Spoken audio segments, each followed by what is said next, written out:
It looks like it took interest rates well into the 7% range plus our normal summer lull to finally put a dent in Portland's buyer demand for real estate.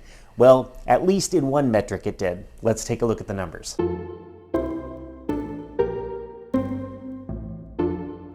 First up is the average sale price. This number dropped by about 5% from the previous week, but we landed only just slightly under last year's number, just 0.1% lower. If you recall, last week we had an average sale price that felt oddly high. I mentioned that this week's number would probably be lower and make us feel more like we're treading water. Well, that's what happened. Even though the average sale price was much lower than the previous week's, if we look at the midway point between the previous week's high and this most recent week's low, we end up somewhere in the mid 620s, which is where we've been for the past few weeks, and that's where we were at roughly the same time period last year. Like I said, treading water. The supply of homes available for buyers to purchase dropped only slightly, just down 0.2%, not a big deal.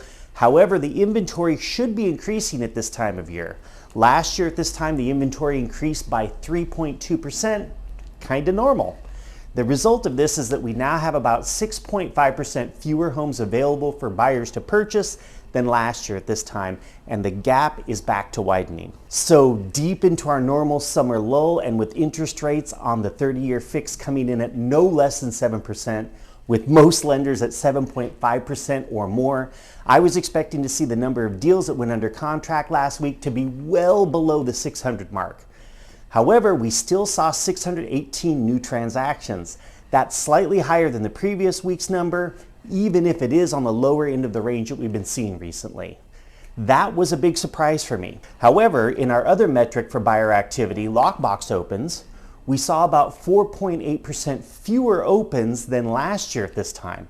That's the first time in about 4 or 5 weeks that we saw fewer opens than in 2022. This could be a sign of what's to come. We'll just keep an eye on it and let you know. Looking forward to next week, I can't help but think that we're going to see a slowing in buyer activity, both in the number of lockbox opens and in the number of new transactions.